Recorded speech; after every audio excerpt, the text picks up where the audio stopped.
Vamos agora abrir as nossas Bíblias na carta de Paulo aos Efésios, texto que nós temos já exposto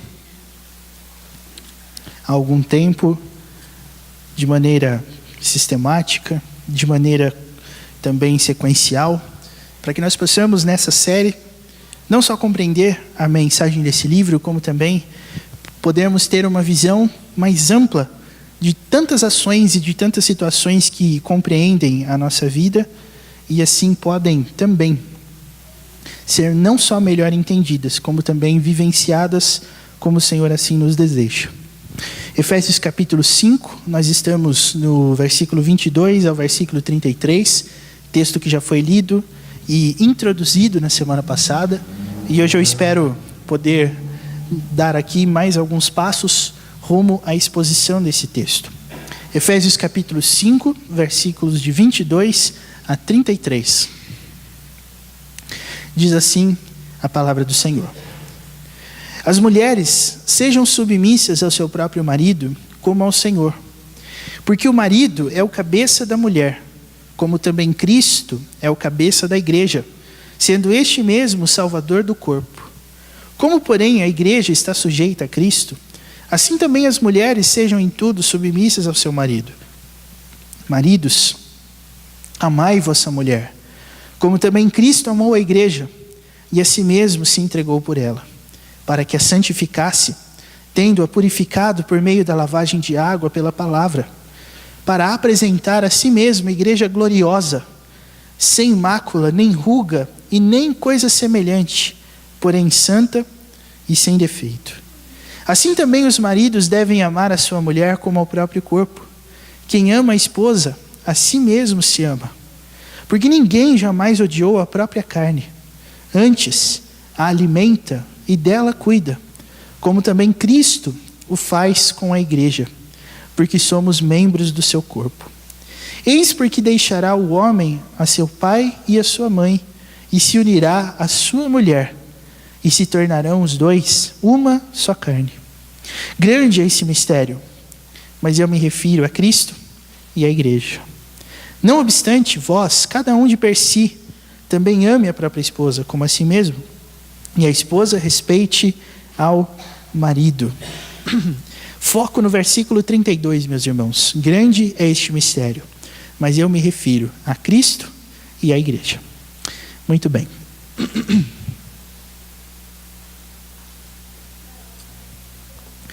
Temos aqui, diante de nós, um texto que fala sobre casamento.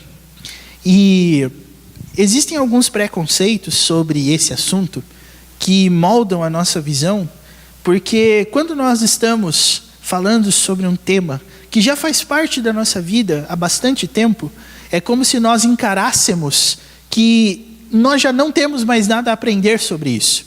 Então, quando o assunto é casamento, o nosso foco geralmente são as pessoas que querem casar ou que não casaram, mas as pessoas que já casaram podem olhar para isso dizendo, não é necessário aprender sobre isso, afinal de contas eu já casei, afinal de contas eu já fiz a minha escolha nesse sentido, já tenho alguém do meu lado, então eu não preciso, em relação a isso, de mais nada.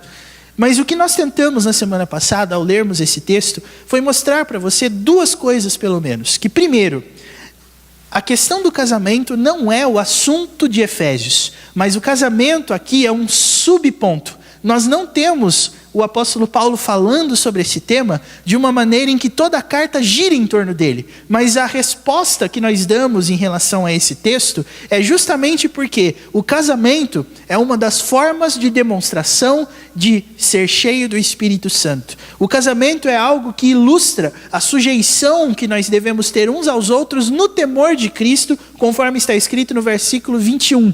Toda vez que nós olhamos para esse tipo de situação, nós a observamos de acordo com a sua ideia original maior. O que Paulo está fazendo em Efésios não é falar sobre casamento, mas é falar sobre a igreja. E o casamento faz parte disso.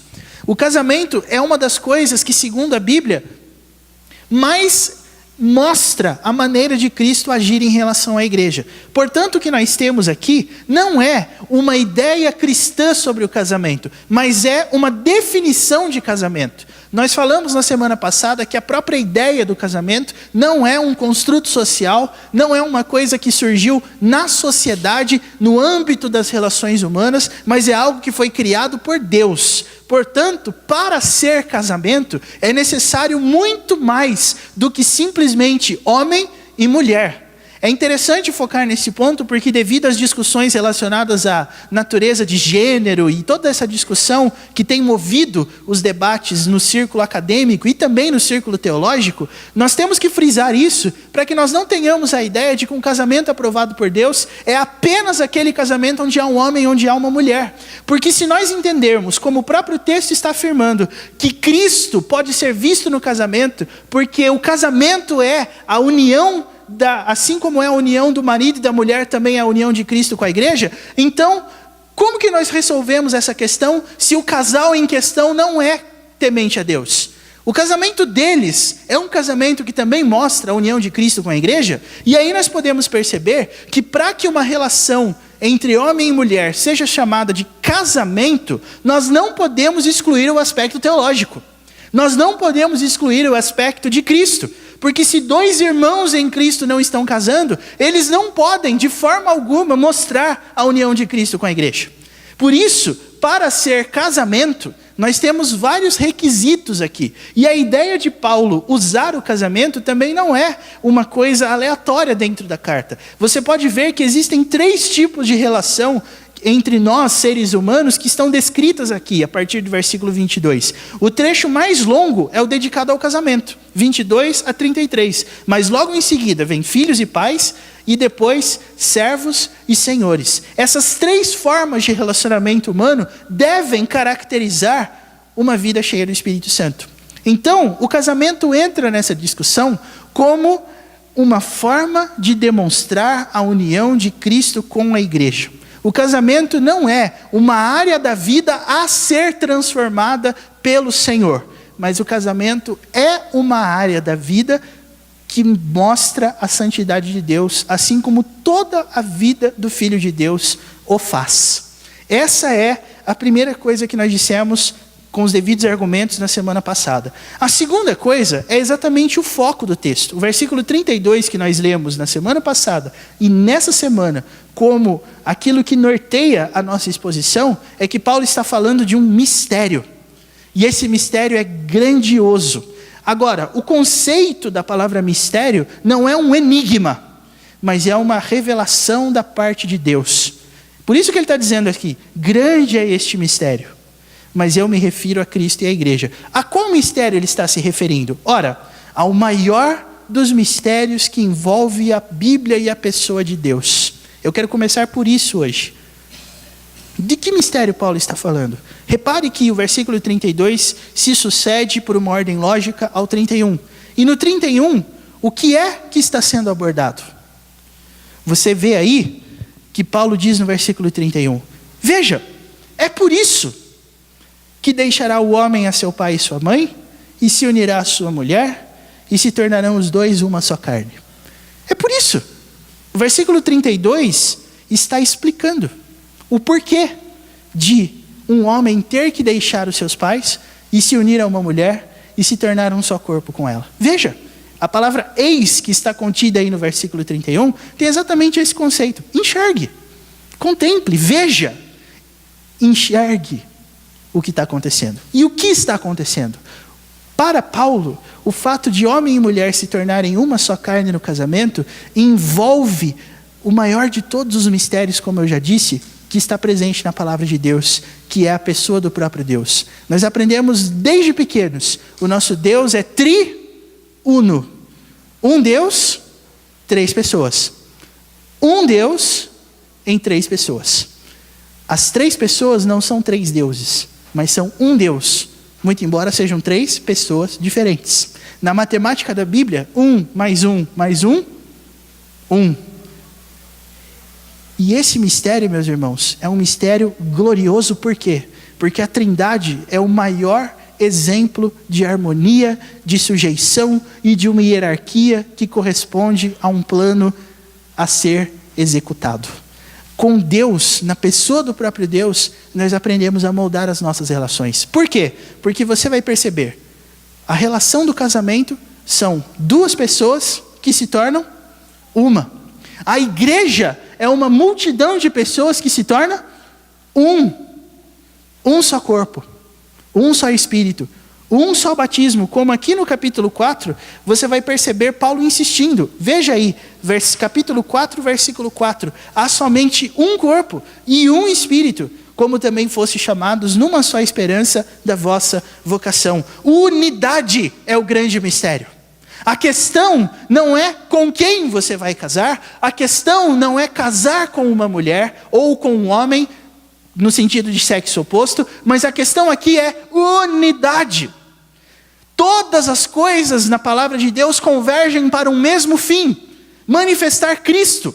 Se eu não estou casando com o objetivo de manifestar esse fim, a Bíblia não chama essa relação de casamento, mas ela chama de qualquer outra coisa. O grande problema que nós observamos hoje dentro do assunto casamento é que na própria definição do termo nós tropeçamos. O que é um casamento? Se você disser que o casamento é uma união entre duas pessoas, você simplesmente vai dizer: existem pessoas que são chamadas a não se casarem. E alguns desprazeres envolvendo o casamento acontecem que geram separações, a tal ponto daquela pessoa um dia ser perguntada: você é casada? Ela diz: não, sou divorciado ou divorciada e nunca mais vou cometer esse erro na minha vida. Uma vez eu tive o privilégio de escutar uma pessoa falando isso. Você é casado? Não, graças a Deus, nunca mais eu cometo isso. Nunca mais eu cometo esse erro.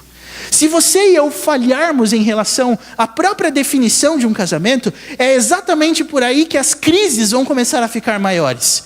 Porque para que você se torne um com uma pessoa diferente de você, para que vocês dois contribuam para chegar no mesmo lugar, existe um grande caminho a ser percorrido, que não tem a ver com o fato de nós estarmos o tempo todo conquistando a atenção e o afeto da pessoa que está conosco. Mas o casamento serve para um fim muito mais elevado. Dentro desse contexto, irmãos, eu quero, a partir desse texto, eu sei que existem coisas que a gente necessitaria falar e expor de uma forma muito mais profunda e mais longa, mas para efeito de, pelo menos, começarmos um debate, eu gostaria de que hoje nós pudéssemos defender a seguinte tese: como o casamento manifesta a santidade de Deus e a presença de Cristo. Como é que o casamento faz isso? E eu quero defender isso com base em dois argumentos que estão aqui no texto. O primeiro, que segundo a ordem textual, nós vamos chegar dos versículos de 22 até 27, é o primeiro argumento. Do 28 até o 33, nós estaremos no segundo argumento. Como nós podemos, então, trabalhar em cima dessa tese? Muito embora a pergunta que caracteriza essa tese seja assim colocada como uma pergunta, a tese que eu estou querendo defender é: o casamento é uma união que manifesta a presença de Cristo e que exalta a presença de Cristo. Isso deve ser considerado por nós com a máxima seriedade, porque, como eu disse, não são só os crentes que se casam. E hoje existem vários modelos alternativos de casamento. A questão é: qual deles é o bíblico? A questão é: qual deles manifesta o que a Bíblia diz sobre o casamento? Para que você e eu possamos nos perguntar: o meu casamento é um casamento? O meu casamento é aquilo que Deus designou na sua palavra? Porque se não for isso que eu estou vivendo no meu lar, eu estou unido a uma pessoa, mas eu não posso dizer que estou casada. Por quê? Porque casamento serve para um fim. Para qual fim? Manifestar e exaltar a pessoa de Cristo. Estou sendo bem insistente nesse ponto para que você possa compreender a ação. Casar-se não é um ato passional. Casar-se não é um ato emocional. Não é movido por coisas que um dia podem acabar. É por isso que se constrói, popularmente falando, aquela ideia de que os primeiros anos do casamento são os melhores, porque é quando um gosta do outro ainda. Depois, a coisa vai ficando mais difícil e a gente tem que fazer muito esforço, porque a coisa vai acabando, até que finalmente um possa olhar para o outro e dizer assim: eu não gosto mais de você. Se nós nos unimos com base em emoção, e se você ainda não casou, mas já teve que terminar relacionamentos porque a emoção, porque o sentimento acabou, você sabe muito bem do que eu estou falando. E olha, isso não é para os casados, isso é para os namorados. Não tem coisa pior do que encontrar ex-namorado na rua. Não tem coisa pior. É um consenso geral entre as pessoas. A gente precisa apelar para tudo que tiver na nossa frente, para celular, para banners, para falsos trupicões na rua, mas a gente não quer passar no mesmo lugar, porque isso levanta uma série de coisas no nosso coração que fazem com que a gente tenha lembranças tristes. E como que uma coisa criada por Deus pode se tornar uma coisa tão triste e cheia de eventos desagradáveis? É porque nós falhamos na própria definição do termo. Casamento serve para que nós possamos manifestar e exaltar a presença de Cristo. Como é que se faz isso num casamento? De novo, 2 argumentos. E eu também gostaria que você entendesse esse momento aqui, não como um momento onde nós vamos conseguir esgotar todo o texto, onde nós vamos conseguir falar de todas as nuances textuais. Eu não tenho capacidade para fazer isso só em 40 minutos, mas como a gente consegue, para a gente poder avançar em relação à carta também, eu gostaria de poder iniciar esse debate, pelo menos, com você. Porque, muito embora talvez você ainda não esteja casado, se você não está, você é unido a Cristo, se é e pertence a Cristo. Então, as coisas que você experimenta com Cristo são as mesmas coisas que você experimenta num casamento. E como que isso acontece? Sem mais delongas. Primeiro argumento que eu quero dar, versículos 22 a 27. Segundo argumento, versículos de 28 a 33. Primeira coisa, então, que nós vamos defender. Qual é o fundamento do amor? Maridos, amai vossas esposas, diz o versículo 25. E sabe o que é uma coisa mais importante? Sabe o que é uma coisa mais curiosa sobre isso? É que os maridos usam o versículo 22 a favor deles e as mulheres usam o 25. Ou seja, o marido vai olhar para a esposa e vai falar assim para ela: seja submissa. Agora, a mulher vai olhar para o marido e vai falar assim: me ame. Como se essas duas coisas fossem opostas. Como se a Bíblia tivesse dado esses 2 atos como condição para que houvesse obediência em relação a isso.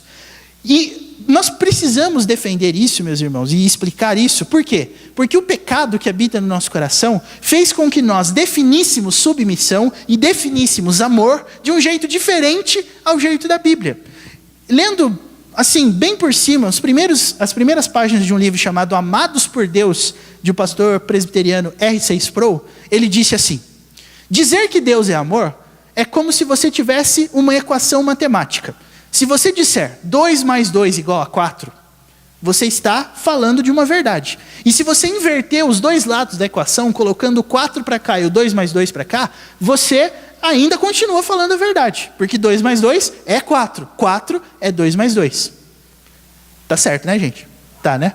Então, agora, se eu disser que Deus é amor e colocar essa palavra num formato de uma equação matemática, dizendo Deus desse lado, um sinalzinho de igual, e amor aqui, eu estaria falando a verdade? Deus igual a amor? Estaria. Mas e se eu mudasse e dissesse amor é igual a Deus? Eu estaria falando a verdade? De acordo com o R.C. Sproul, não. Porque a nossa maneira de entender amor, qual que é? Primeira coisa, nós cantamos coisas e nós dizemos coisas que nós não somos capazes de cumprir sobre o amor. Nós dizemos que o amor é incondicional, mas eu consigo amar incondicionalmente? Não. Não.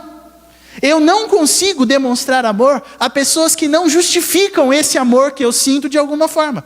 Segunda coisa, eu defino amor em termos emocionais. Eu defino amor em termos de afeição. Quando eu digo que eu amo alguém, eu estou dizendo que eu gosto desse alguém. Mas não é a mesma coisa? Não! Você já vai ver, mas não é. Quando a gente fala sobre amor, nós sempre falamos em atos que provam esse amor. E como é que nós queremos que as pessoas nos provem que elas nos amam? Primeira coisa, lembre do meu aniversário. Segunda coisa, quando você lembrar do meu aniversário, me dê um bom presente. Terceira coisa, além de me dar um bom presente, me trate bem o dia inteiro. Eu sempre achei muito engraçado, por exemplo, os pais que permitiam aos filhos não ir para a escola no dia do aniversário deles. Presente de aniversário, hoje você não vai para a escola. Eu sempre achei isso uma grande injustiça, porque primeiro eu faço aniversário em dezembro, geralmente em dezembro não tem aula. Segunda coisa, os meus pais nunca deixaram, nunca. E eu achava isso injusto, porque outros pais deixavam. E eu ficava me perguntando, por que eu não posso? Por que a gente aqui não pode faltar no dia do aniversário? E a resposta clássica de todo pai é, você não é todo mundo, né? Agora, quando nós observamos amor envolvido nessa história, a gente geralmente questiona o sentimento, a demonstração de amor através de atos que alimentam o nosso ego. Você diz que me ama, mas você não faz nada aqui em casa. Você diz que me ama, mas você não prova isso, você nunca me leva para sair, você nunca me leva para jantar. Eu estou assistindo televisão, você senta, arranca o controle da minha mão e muda de canal, e etc, etc, etc, etc. Ou seja, a questão que envolve a dificuldade de nós conceituarmos amor é uma questão ligada ao nosso egoísmo interno. E a submissão é a mesma coisa. Algumas mulheres odeiam essa parte da Bíblia. Se elas pudessem arrancar uma página da Bíblia, com certeza seria essa. A página que manda que elas sejam submissas aos seus maridos. Porque o que é a submissão? Procure no dicionário, você vai ver que submissão é um sinônimo de subjugação. Um sinônimo de rebaixamento. É você ter que, forçosamente, obedecer alguém. Isso é o que o dicionário diz. Mas o que a Bíblia diz sobre sujeição? A gente já vai entrar nisso. Mas quando a gente pensa em sujeição, a gente hoje está lutando contra todo um conceito que é chamado nos círculos de feminista, dizendo que a mulher não pode fazer nada, a mulher se rebelou contra um sistema que a oprimia, e hoje ela pode trabalhar, e hoje ela pode ser feliz, e hoje ela pode ter o próprio emprego. Meus irmãos, a Bíblia não é contra isso. Mas quando a submissão é apresentada aqui, você vai ver que submissão é nada mais, nada menos do que a nossa relação com Deus. É impressionante o fato de a Bíblia dizer que Jesus nos chama de amigos, mas ao mesmo tempo a Bíblia nos chama de seguidores e de servos. Então, essas coisas habitam juntas. Existe um componente de amizade no relacionamento que nós temos com Deus? Existe, mas eu jamais posso pensar que eu sou igual a Ele. Eu não sou. E é exatamente isso que a Bíblia está dizendo. Não existe essa ideia dentro do conceito bíblico. Mas a ideia não é meramente uma questão de diminuir a si mesmo. Eu gosto muito quando eu falo sobre esse versículo, porque daí os homens olham para as mulheres e dizem, tá vendo? Escuta aí, escuta o que o pastor está falando. E existem até algumas outras mulheres que talvez, num ato assim de maior raiva e indignação, vão falar assim, esse pastor só está falando isso porque ele é homem. Ou então, Paulo era machista. O autor do livro de Efésios, né? Paulo vivia numa época machista. Hoje as coisas não são assim. Hoje esse texto, a gente acabou de ter uma aula na escola dominical que fala que não é assim que a gente interpreta a Bíblia. Então, não vamos caminhar por aí. O que está acontecendo aqui não é um reflexo cultural, mas é um reflexo bíblico que suplanta a cultura. Então eu preciso definir essas coisas. O amor, meus irmãos, manifesta Cristo no casamento, por quê?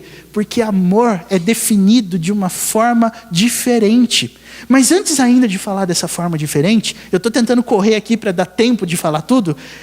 Veja, qual é o problema iminente em duas pessoas que se unem?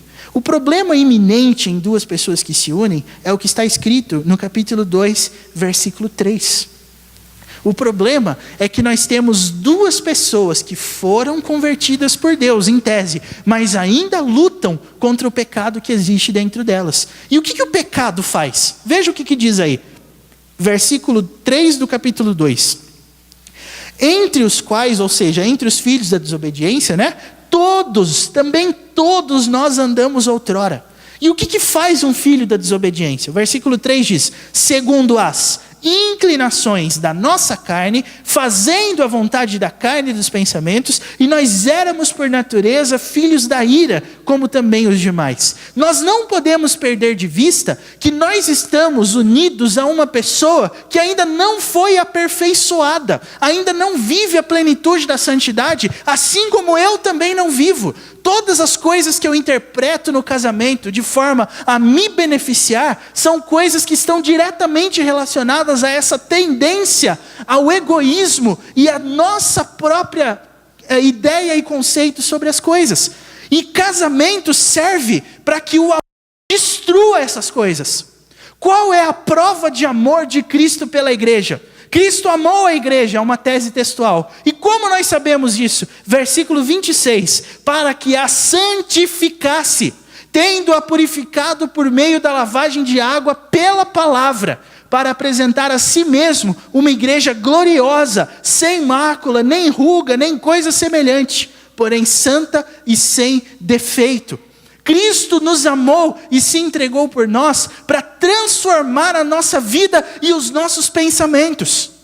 Se você está unido a alguém, mediante o contrato do casamento, você assumiu um compromisso diante dessa pessoa. Eu vou transformá-la naquilo que Cristo me transformou.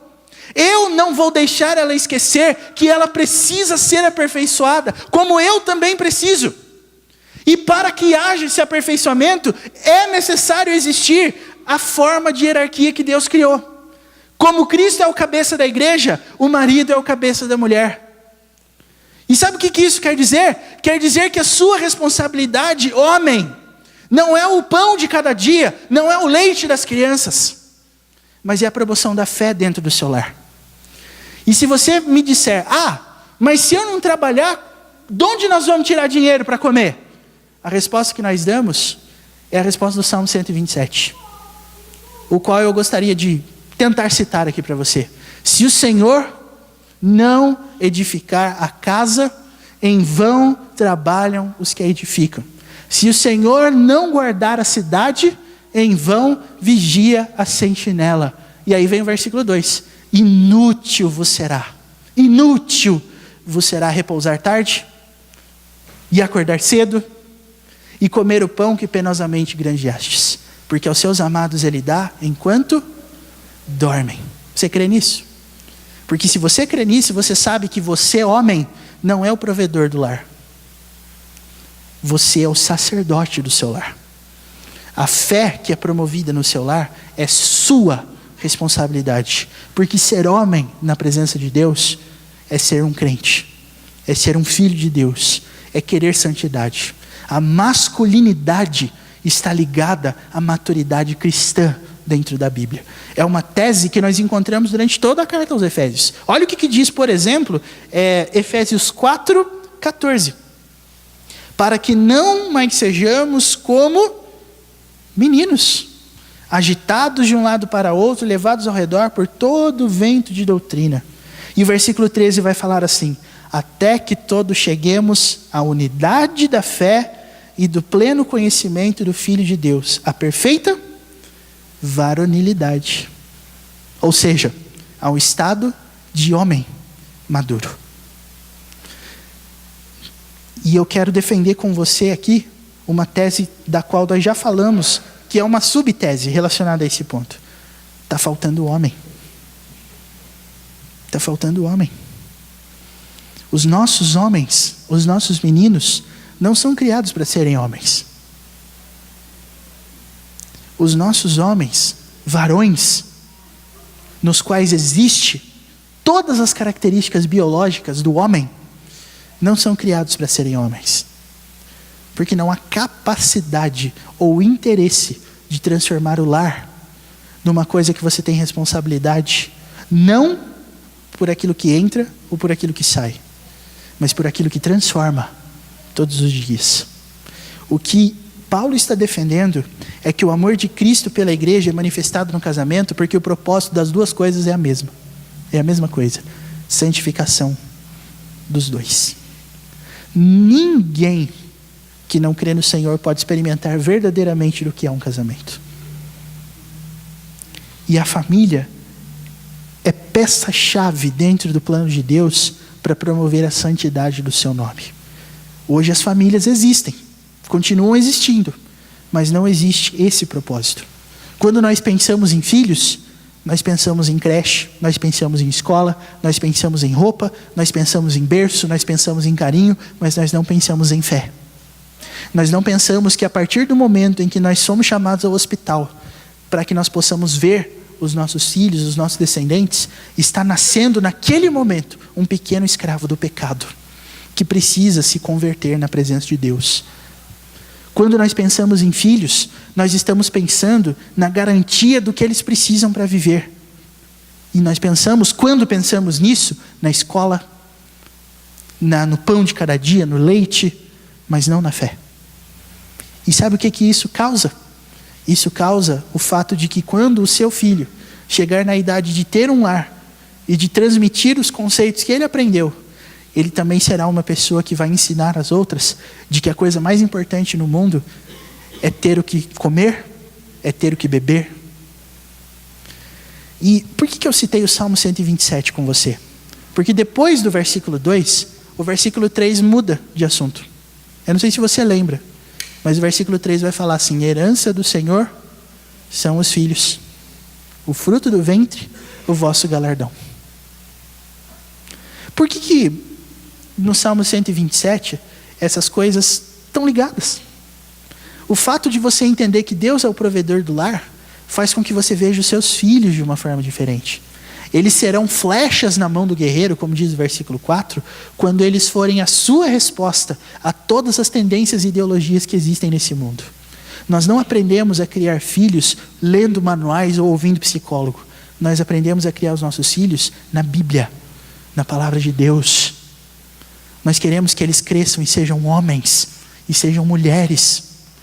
E para que isso aconteça, nós precisamos entender o propósito do casamento.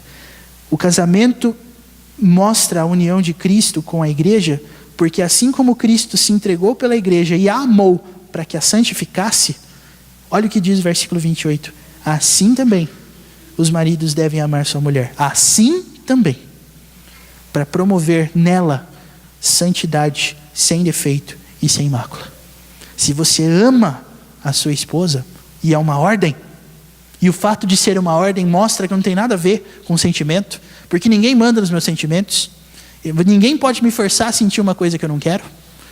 E é exatamente por isso que amor na Escritura Sagrada não tem absolutamente nada a ver com achar bonito ou afeiçoar-se, mas tem a ver com enxergar naquela pessoa alguém pronto para poder promover o que precisa ser promovido: santificação. Para isso serve o casamento, de acordo com o apóstolo Paulo. Eu quero lembrar com você mais uma vez, antes de Paulo falar sobre casamento, ele está falando sobre ser cheio do Espírito Santo. Então o seu casamento, se você é um filho de Deus, serve para que você beba das águas vivas que fluem do trono de Deus todos os dias, e seja alguém mais cheio do Espírito Santo. Nós não aprendemos isso, meus irmãos, nos livros de escola. E isso é bastante curioso, porque para os adolescentes, eu sei que hoje em especial não tem muitos, mas depois eles vão poder ver, já que está sendo gravado, a gente começa a tratar relacionamento como quase uma obrigação social para que nós tenhamos alguma sorte de status. A gente quer ter alguém para chamar de nosso, porque todo mundo tem. Mas esse alguém que nós chamamos de nosso é motivado exatamente pelo quê? Algumas pessoas dizem: cara, eu já passei da idade de ficar solteiro, eu quero ter uma pessoa do meu lado. Para quê? O que você vai poder ensinar?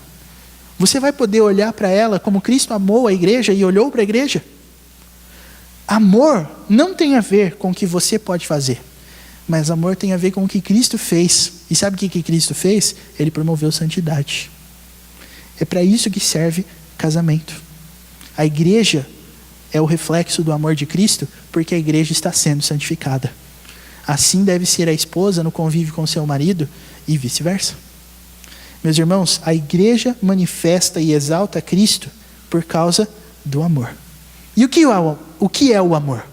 O amor não é afeição, o amor não é sentimento, mas sabe o que é o amor? É uma ordem de Deus para que você se entregue, para que você faça de tudo para promover santidade. Você, marido, vai demonstrar que você ama a sua esposa não pelas joias que ela usa, não pelo look que ela vai apresentar todos os dias, não pelos elogios que você pode fazer a ela e deve fazer, afinal de contas ela é a sua esposa. Mas sabe pelo que você vai, por meio de que você vai demonstrar amor? Você vai demonstrar amor promovendo santidade na vida dela, fazendo com que ela entenda que não existe nada mais importante do que o contato diário com Deus. É assim que você vai ser homem. Você pode entrar em muitas brigas, homem. E hoje eu estou pegando no pé dos homens, até para a gente poder fazer para a gente poder ser justo para com o texto. Porque marido é muito mais citado. Se você olhar e fizer uma contagem, você vai olhar e vai perceber que o papel que cabe ao homem nesse ponto é exatamente o papel de promover a santificação da sua esposa. É para isso que serve o casamento, é por isso que a gente casa. É por isso que a gente casa na igreja e pede a bênção de Deus, sabia? Não é por uma questão meramente de tradição, não. Mas é porque nós entendemos que quem inventou o casamento foi Deus. Quem criou esse negócio foi Deus. E a grande magia do relacionamento a dois é justamente essa. É você poder observar uma pessoa do seu lado crescendo em santificação, assim como a igreja cresce em santificação a Cristo. A igreja manifesta Cristo e exalta Cristo por meio do amor. Versículos 22 a 27. Agora, versículos 28 a 33. A igreja manifesta Cristo e exalta Cristo no casamento pela sua unidade. Nós já falamos aqui, esse mistério do qual se refere o versículo 32 é o fato de que Deus é três e é um. O casamento são duas pessoas que se tornam uma. A igreja é uma multidão de gente que corresponde a um só corpo. Essa ideia de 1 mais 1 igual a 1 é uma realidade presente na vida da igreja como um todo. É uma realidade presente no casamento, porque o casamento é a união de Cristo com a igreja. E veja só, apenas para que a gente enriqueça um pouco a nossa discussão. O livro de Atos tem vários relatos a respeito desse assunto. E se você ler Atos 4:32, você vai ver que está escrito assim: da multidão dos que creram era um o coração e a alma. Ninguém considerava exclusivamente sua nenhuma das coisas que possuía. Tudo, porém, lhes era comum. E o versículo 33 diz assim: com grande poder os apóstolos davam testemunho da ressurreição do Senhor Jesus, e em todos eles havia abundante graça. O fato de nós termos, meus irmãos, esse tipo de relato a respeito da igreja e do próprio casamento, são formas de a Bíblia dizer: nós estamos falando da mesma coisa. Santificação e união são coisas que marcam a igreja e o casamento. E essa união, que é mística, porque nós estamos unidos com um Cristo que nós não podemos ver, mas nós mostramos que Ele existe através da nossa vida transformada, e é física também, no caso do casamento, mas na verdade essa união, meus irmãos, tem a ver com uma coisa muito mais simples do que isso: é o propósito. Por que nós fomos unidos a Cristo? Deus tinha um propósito nisso: a santificação da nossa vida. É o que diz o versículo 28. Assim também os maridos devem amar a sua mulher como ao próprio corpo. Quem ama a esposa, a si mesmo se ama. É uma regra universal dentro da Bíblia, não é? Ame ao seu próximo como? Casar é uma forma de demonstrar esse mandamento. É uma forma de cumprir esse mandamento. É uma forma de você entender o que é que está por trás dessa união. O propósito do casamento é obedecer a Deus. É claro que eu não vou discordar dos estudiosos que afirmam que a união dentro do casamento é e se dá também por meio do ato físico da relação sexual. É uma bênção que Deus concedeu aos casados. A gente sabe disso. Mas a gente também sabe, por textos como esse, que é muito mais do que isso. Porque cuidar da própria carne e amar a própria carne, como diz o versículo 29, olha só. Ninguém jamais odiou a própria carne, antes a alimenta e dela cuida, como também Cristo faz com a igreja. E como é que Cristo alimenta o seu corpo? Cristo alimenta o corpo dele com ele mesmo. Cristo alimenta o corpo dele com porções diárias da sua palavra. Cristo nos alimenta, meus irmãos, pelos meios de graça manifestados nos sacramentos, onde nós nos alimentamos do corpo de Cristo e do sangue de Cristo. Quando nós falamos de cuidar da própria carne, nós estamos falando muito mais do que zelo pela, como dá para falar, um zelo estético, onde nós nos parecemos bem no sentido de peso, de aparência, de tudo isso. É muito mais do que isso. Mas nós transformamos uns aos outros em templos do Espírito Santo, em pessoas que usam o corpo não mais para promover o pecado, mas para promover a graça de Deus e a santidade de Deus. Casamento também serve para isso. Versículo 30, somos membros do seu corpo. O referencial do nosso cuidado para com a nossa esposa, maridos, o referencial do cuidado para com os maridos, mulheres, é o que Cristo faz com a igreja. Cristo alimenta a igreja, Cristo cuida da igreja, Cristo nutre a igreja. Ter uma pessoa para chamar de sua não é um substituto para Deus, mas é uma pessoa que aproxima você do amor supremo, que é o Senhor. É essa a grande questão do casamento. Não é para que um se torne tudo para o outro, mas é para que os dois sejam um em relação ao serviço do Senhor. Essa é a natureza, o propósito da unidade dentro do casamento. Diz aqui o versículo 31, que nós já lemos: eis porque deixará o homem a seu pai e sua mãe, se unirá a sua mulher, e se tornarão os dois uma só carne. É por isso. Porque o fato de você se propor a morar com um pecador, ou com uma pecadora, é exatamente a confiança de que essa união vai valer a pena lá na frente, no futuro. É o fato de que nós temos esperança de que aquilo que o Senhor começou em nós, Ele vai completar. É o fato de que nós estaremos fazendo um serviço para o reino de Deus, porque os frutos do nosso casamento serão as flechas na mão do guerreiro, e vão perpetuar a fé sobre este mundo, e vão fazer com que o reino de Deus cresça. É por isso que ter filhos é uma bênção. E o próprio Salmo 27 vai encerrar falando assim: feliz o homem que enche deles a sua aljava. Ter filhos é uma coisa excelente, é uma coisa fantástica. Algumas pessoas, quando vão falar sobre isso, tomam até um susto, porque quando eu digo que eu quero ter 4 filhos, as pessoas dizem: mas você está louco? Você não vai aguentar, quando você tiver o primeiro você vai ver. Mas irmãos, a questão aqui não tem a ver com isso. A questão aqui não tem a ver com o que vai ser necessário para que você mantenha um lar. Porque você crê que tudo o que você precisa é dado por Deus.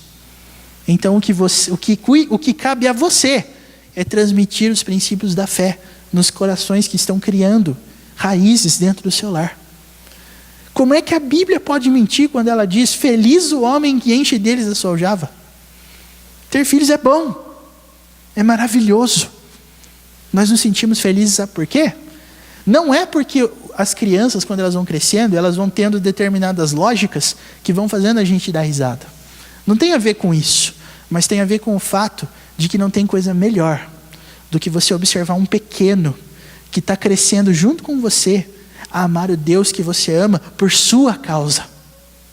Não existe uma coisa mais impressionante do que a certeza de que Deus está fazendo valer essa união, porque Ele está conseguindo aprender sobre Deus com você.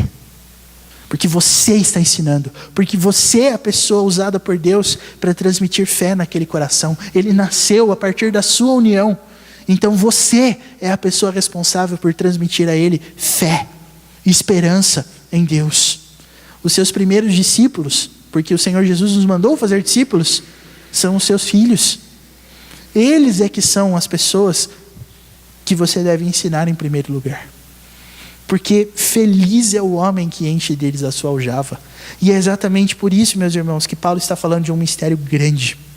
Porque a questão da união que nós temos com Deus não é só uma questão de perpetuação da raça. Não é só porque nós podemos nos reproduzir e poder continuar povoando essa terra. Não é isso, não. Mas é porque nós podemos criar seguidores de Cristo dentro do nosso lar. e dentro da nossa casa. Nós podemos construir altares para o Senhor dentro do nosso lar. Nós podemos ser sacerdotes para o Senhor dentro do nosso lar e dentro da nossa casa.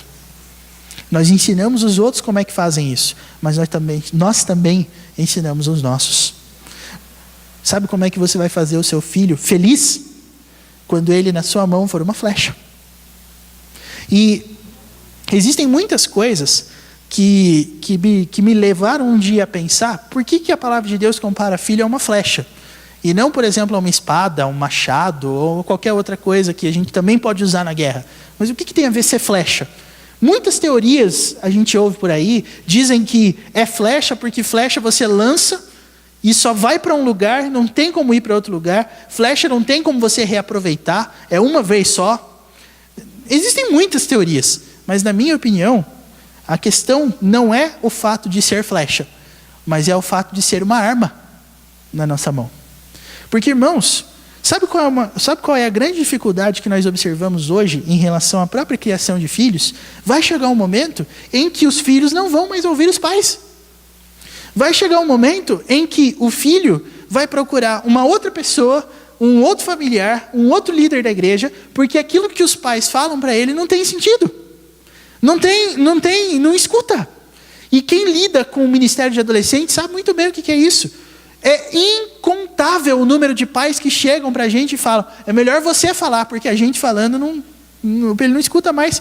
Gente, é por isso que é bom ter filhos, sabe por quê? Porque é uma garantia da palavra de Deus que se a gente fizer tudo certinho, nós não vamos ter esse desgosto na nossa vida. Porque a referência, o herói da fé que os nossos filhos vão ter quando eles olharem para nós, seremos nós. Eu serei o herói da fé para o meu filho. Eu sou a pessoa que ensinou. E talvez não tenha nada mais duro para a vida de uma pessoa, que é ele ter que aprender sobre Bíblia, sobre Deus e sobre fé, com gente estranha às pessoas da própria casa. Não tem coisa mais triste e decepcionante quando isso acontece. E é exatamente para isso que nós temos que acertar, meus irmãos, o nosso negócio aqui. Nós temos que falar sobre isso, porque poucas coisas pagam o prazer que nós temos de criar seguidores de Deus dentro da nossa casa. Ah, mas o texto não está falando de filhos. Por que você está falando de filhos? Ora, é exatamente porque o parâmetro de comparação aqui do casamento é a igreja. E na igreja, meus irmãos, nós temos pais, nós temos mães e nós temos filhos. Quando o Senhor Jesus foi um dia, lá em Mateus capítulo 12, no finalzinho nós encontramos esse episódio. Ele está lá ensinando a multidão, de repente chega alguém e fala assim, sua mãe está aí te procurando. Ele responde, a minha mãe e os meus irmãos são os que ouvem as minhas palavras, são os que guardam os meus mandamentos. Porque na igreja, meus irmãos, nós também temos os nossos pais na fé, nós temos as nossas mães na fé e nós temos os nossos filhos na fé. É exatamente por isso que o versículo 32 diz que esse mistério é grande. Mas primeiro tem a ver com a igreja, depois tem a ver com o casamento. O que nós pudemos abordar nesse tempo não foi uma fórmula para salvar o seu casamento, não é uma receita ultra secreta para você não ter problemas, mas algumas coisas nós podemos dizer. Primeiro, toda e qualquer crise que você passar que tiver a ver com atitudes, não tem a ver com coisas pessoais. Quando a gente vai crescendo na fé, a gente vai perceber que as pessoas agem como elas agem, não é porque elas não gostam da gente, mas porque elas têm dentro de si resquícios do velho homem. Sabe qual é o resultado? E sabe qual é a cura para isso? É santificação. A gente aprende isso. As pessoas às vezes nos surpreendem com as ações delas. As pessoas às vezes fazem coisas que a gente se surpreende, a gente olha e pensa, como é que fulano conseguiu fazer isso? Sabe qual é a resposta? Ainda existe um coração corrompido dentro dela que precisa de transformação. Às vezes a gente olha para o que acontece conosco e pensa, como o ser humano é capaz de fazer maldades? Mas sabe qual é a resposta dessa maldade? É um coração egoísta que ainda mora dentro de você e que precisa ser transformado. A questão não é que você vai melhorar o clima no seu casamento viajando, ou comprando presente, ou saindo comer fora, ou encomendando coisa para comer dentro, ou não é isso. A questão, sabe qual é? É que vocês dois precisam estar conscientes de que a única solução para a vida e para a solução de todos os conflitos é a santificação da vida de vocês. E quanto mais cedo se chegar a essa conclusão, vai ser melhor para todos nós. Quando a igreja chegar a essa conclusão de que existem pessoas que ainda estão precisando de aperfeiçoamento e de ajuda na palavra de Deus, nós vamos conseguir vencer muitos dos problemas que nós temos de relacionamento. Irmãos, o nosso coração é tão egoísta, mas é tão egoísta, que nós sempre pensamos que todas as ações que se cometem são contra nós. Quantas vezes você já veio na igreja, olhou ao redor e chegou em casa e comentou com a esposa dizendo: eu acho que o fulano está bravo comigo. Por quê? Porque hoje, a hora que eu fui cumprimentá-lo, ele direcionou um olhar para mim e eu fiquei pensando, será que eu fiz alguma coisa? Você já se pegou pensando nisso alguma vez? Fulano de tal está brigando com a esposa dele porque os dois não se acertam, porque não sei o que lá, estão em crise no casamento. Sabe qual que é o problema? O problema é que quando a gente pensa em nós mesmos, antes de tudo, a gente acaba caindo num extremo que é mais ou menos assim: se aquela pessoa não for certinho o que eu quero, eu vou surtar. Só que eu não posso perder de vista que eu também não sou o que ela queria. Só que eu acho que eu sou. E tem uma frase do nosso boletim aí, de um autor que eu gosto muito de ler, que é o Paul Tripp, que a pastoral é dele desde o domingo passado, que ele diz assim: quando você se convence que é alguma coisa, você quer que os outros também achem isso. E esse é o nosso problema. Nós sempre vamos nos pintar como os ideais, como os perfeitos, como os corretos, como os irrepreensíveis. Mas não porque Deus disse, porque eu me convenci na palavra, é porque eu acho isso de mim mesmo. E quando o casamento tem duas pessoas que pensam assim, as coisas ficam difíceis mesmo. Sabe qual é a única coisa que pode matar isso? É a negação do seu eu. É a negação de si mesmo. É a santificação da sua vida. Eu espero que nessa noite, como eu disse, pelo menos um debate nós possamos ter iniciado conosco mesmos e com a palavra de Deus, para que a gente compreenda um pouco melhor as coisas. Semana que vem, o nosso assunto será pais e filhos. E eu gostaria e terei o prazer de falar sobre uma das coisas que eu mais gosto: o 5º mandamento. Honra a teu pai e tua mãe. Semana que vem a gente vai abordar esse assunto. Mas, por enquanto, lembre-se disso. Pela última vez, para repetir assim, para poder fechar a ideia. A tese que nós tentamos defender hoje foi: o casamento exulta e exalta a Cristo. De que jeito? Primeiro, na manifestação de amor. Assim como Cristo amou a igreja para santificá-la, o marido ama a sua esposa para também torná-la dessa mesma forma. Segunda coisa, o casamento exalta Cristo pela unidade que ele proporciona, que é característica de todas as coisas que Deus faz. Deus é 3 em 1, nós somos um corpo só e o marido se torna um com a sua mulher. Qual é o propósito? Santificação. Para isso nós somos unidos em Cristo.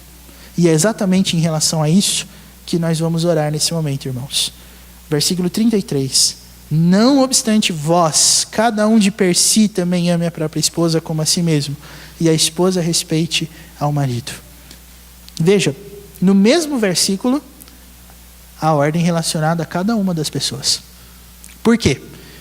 Porque as coisas no reino de Deus funcionam assim. Você vai amar e será amado, na proporção em que um se esforça para promover no outro santidade de vida. Que Deus nos ajude, meus irmãos, a tornar os nossos relacionamentos, em especial a nossa visão de casamento, como algo preparado por Deus para a nossa santificação. Porque santificando a nossa vida, os nossos problemas um dia vão acabar. Que Deus nos ajude, que Deus nos abençoe. Amém. Vamos nos colocar de pé, irmãos? Nós vamos orar nesse momento.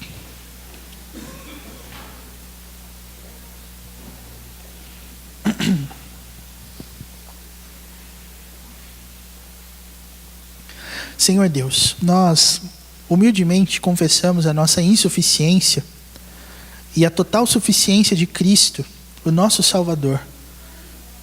Ó Deus, nós oramos nesse momento pela chance de podermos, à luz da Tua Palavra, falar sobre um tema tão importante, que também não foi abordado por acaso, nós cremos nisso, mas como parte de algo muito maior, e que corresponde, ó Deus, a um fim muito, muito maior, um mistério enorme, Cristo e a igreja.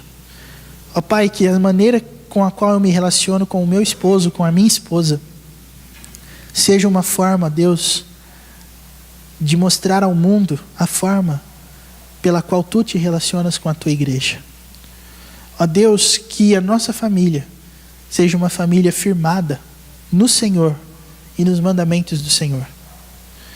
Ó Deus, eu te louvo porque nós tivemos a oportunidade de pensar a respeito desse tema. E oramos também por tantos casamentos, por tantos lares, que de acordo com a tua palavra, ainda precisam de um retorno, ainda precisam, Pai, de uma nova concepção a respeito da natureza desse relacionamento.